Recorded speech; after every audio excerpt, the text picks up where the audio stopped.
Welcome back. 16th of May, 9:30 a.m. on Monday morning, a bit overcast. It's been raining here in Brisbane for about a week and a half. This is my first chance of doing a wildlife photo walk, especially birds. That's what I love, photographing birds. If there's other wildlife around like kangaroos, lizards, I'll photograph them, but most of the time I love concentrating on photographing on bird life. Now, I've never been here before, but a good friend of mine, Ricky Goodyear, I saw he posted a couple of photos on his Facebook page of the birds he took in this area. He was here for about 3 hours. I'm not going to be here for that long, but the walk isn't that long. I might do the walk twice around. Today, I'm just doing things slightly different. I want to try new things. That's the beauty of photography, trying new things. You can see I got camo pants on. Why? I just want to see if it makes a difference. Some people say if you wear camo, especially in a scene like this, a foresty scene, the birds don't seem as spooked. Also, where's my camera?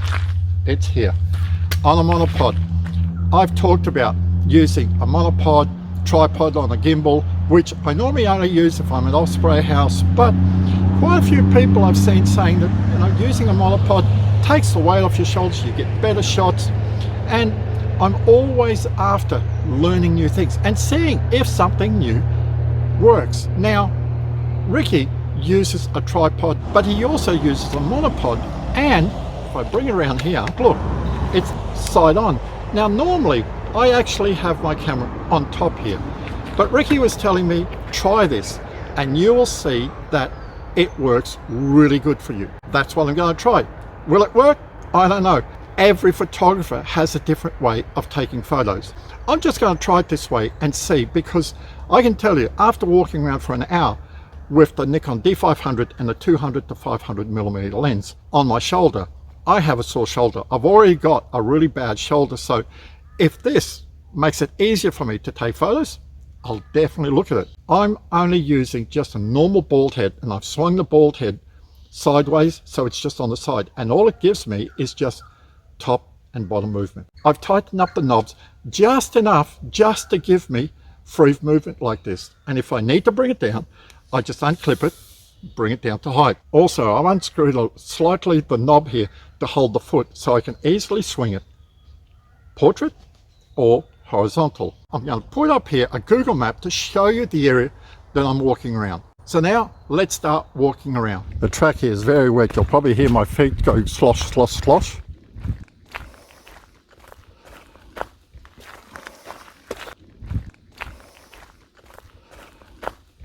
Now it looks like we could have a very good morning here. I'm already seeing birds about. There's a woolly wagtail just on the side here. Oh, the noisy miner. I know Ricky told me there was like 30 odd bird species that he photographed here, so I'll just walk around.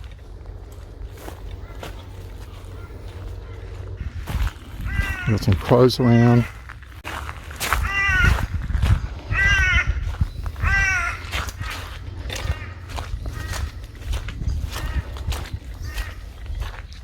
Look at that.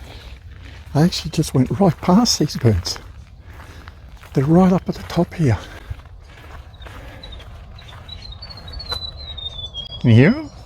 The problem is they're silhouetted. So I stopped here because I could hear birds, and just to my right here, all these fallen trees here, I just photographed at least 4 different bird species. Silvereyes, bar-shouldered dove, and 2 other types of birds. This does look like a very good place to take bird photos. I'll just put them up here now, and I'll just start walking a little bit. But it looks like I'm not going to be walking far and keep stopping, because there's just birds everywhere here.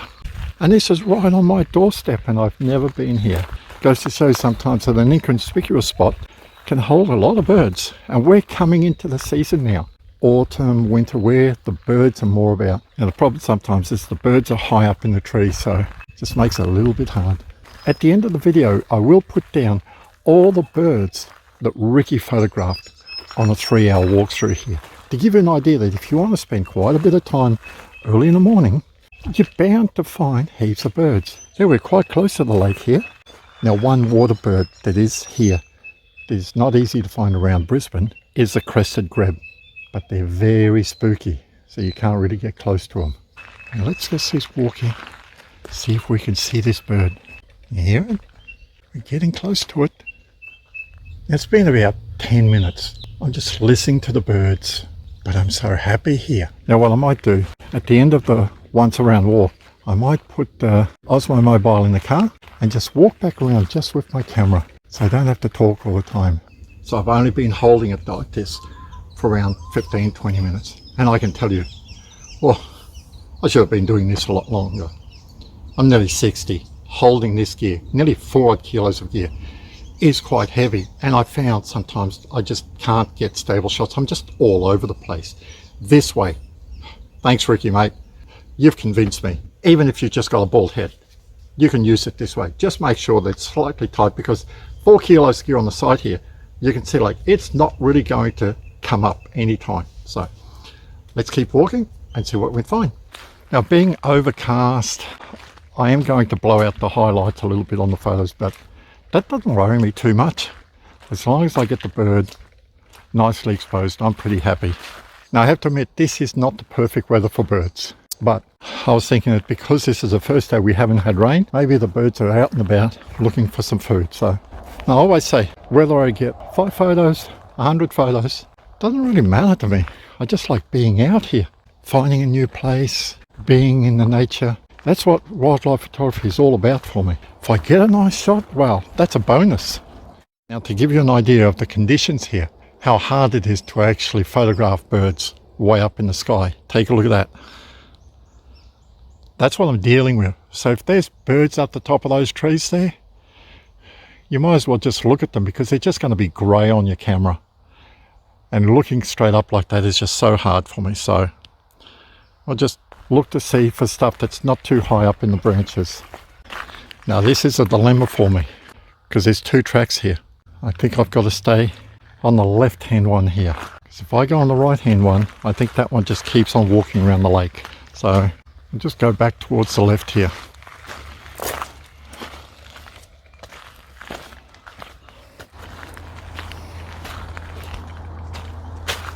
So we're walking back towards the road here. I know my mate did say it was a very short walk. I'm pretty sure he said he walked around a couple of times, so I think that's what we're going to do here. We've only been walking for half an hour. Yep, I can see the road. We're just about the car park again. So it looks like most of the birds are on the lakeside. But I'm not in a hurry. We saw that track that took us away from the road before. So the next time around, I might just go for a walk down there. But hopefully this video gives you an idea of what this area looks like. Yep, we're right near the road again. You see a truck just go past in front of us here in a minute.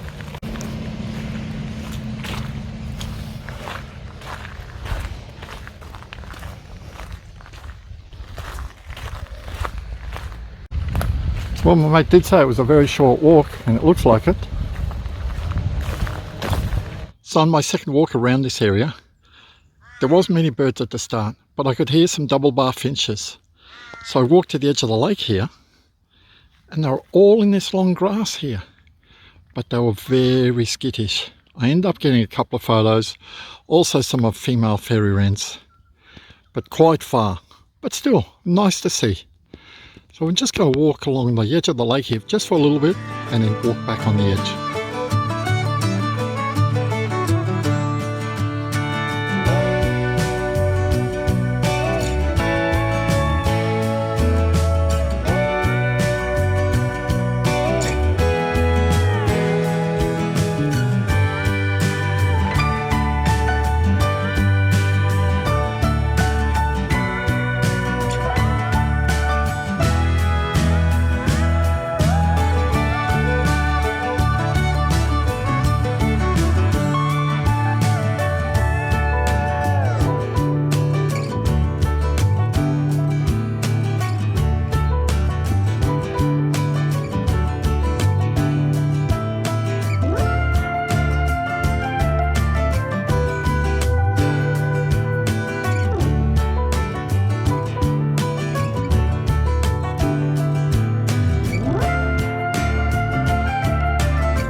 Now it's 10:05. Been walking for around 35 minutes, stopped quite a few times. So I'll put the Osmo Mobile away and walk around, maybe once or twice more. And where we saw the fork in the track, we went left, there was another right. I might just walk down there and just see what bird life is around. And when I come back, I'll share the bird photos that I took on the morning. Now something around here, because we're walking through the bush, you definitely need good shoes. And I would recommend wearing a pair of long pants. You never know what's around. It's getting cool, but there still could be snakes around. So be mindful of that when you're walking around, especially if you decide to walk off the track and walk into the scrub. You never know what could be lying there. Let's see what I can find on a bit more of my walk around. So it's 11:30 a.m. I walked around a second time, but I didn't walk all the way around. What happened was when I started walking around the first place where we saw a lot of birds, there was nothing there. But just after that, I could hear double-bar finches just calling away. I took a track, walked along the lake. There was heaps of double bars everywhere, but they were very skittish, so I couldn't really get a nice shot on, but I was still very happy to have seen them there. But like my mate Ricky said, sometimes here you can have a really good day, and other times there's not many birds around. Given that today wasn't really the best day, I got here at 9:30, really would have been great at about 7 o'clock in the morning, but it was still drizzling then, but I'd made up my mind to come here. So if you're here much earlier, you will most likely have better success than what I did. But to me, it's not about being at the specific time. I just fit my wildlife photography into my everyday life. It was raining and I had to look after my daughter, so I said like, well, once I drop her off from school, I'll come down here. Major traffic jam, so I just got delayed. Life goes on. This place for me has got potential. Now, one thing I forgot to mention is that I've done a video on how I set up my Nikon D500, because normally at the start of the video I always tell people how I set up my Nikon D500. So I'll put a link up here of a video I've made just how I set up my Nikon D500. So if you have a Nikon D500, you want to see how I set up my Nikon D500 paired with the Nikon 200 to 500mm lens, take a look at the video. Very good information there. Two things that I learned today. The monopod with the bald head here. It's winner chicken dinner for me. It's great. I'll definitely use again. The only downside that I found was when I was walking around the lake in the long grass, it was a nuisance because I had to push it through the long grass. So I had to put the lens over my shoulder like this and hold the stick way up here. That was just a slight inconvenience. But all up, I found it was really good. Now, the camo. Did it work? Did it not work? Well, I think in the scrub, it worked. But once I got out beside the lake, I was out in the open, I don't think it made too much of a difference. But at least here in the scrub, I blended in quite well. Now, I walked around 200-300 meters around the lake. I was after double bars. I also saw some female Fairy-Wrens, but I was very lucky to get a Rufous whistler. So, nice shot of it. So, I'm pretty happy about that. Then, kept walking along where the path divided to come back up towards the car park here, or to keep walking further up the lake. I took the path, walked further up the lake for around half a kilometer. There was just nothing there. But I think 11 o'clock, 11:30, it's well past the best time of the day to photograph birds. They've had their feed and now they're just resting in a tree. So it's all right.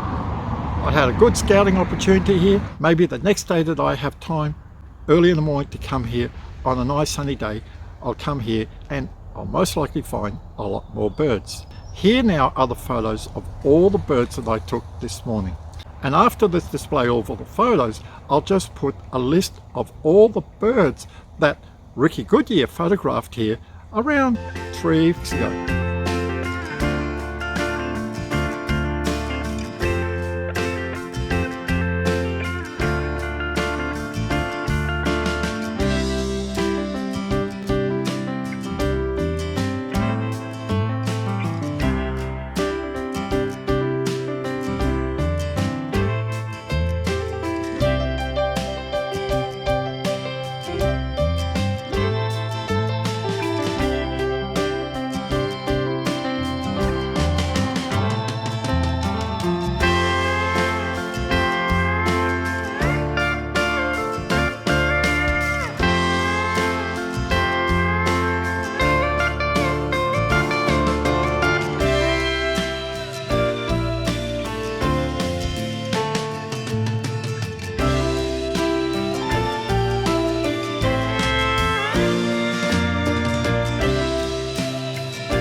So if you like this video, give it a big thumbs up.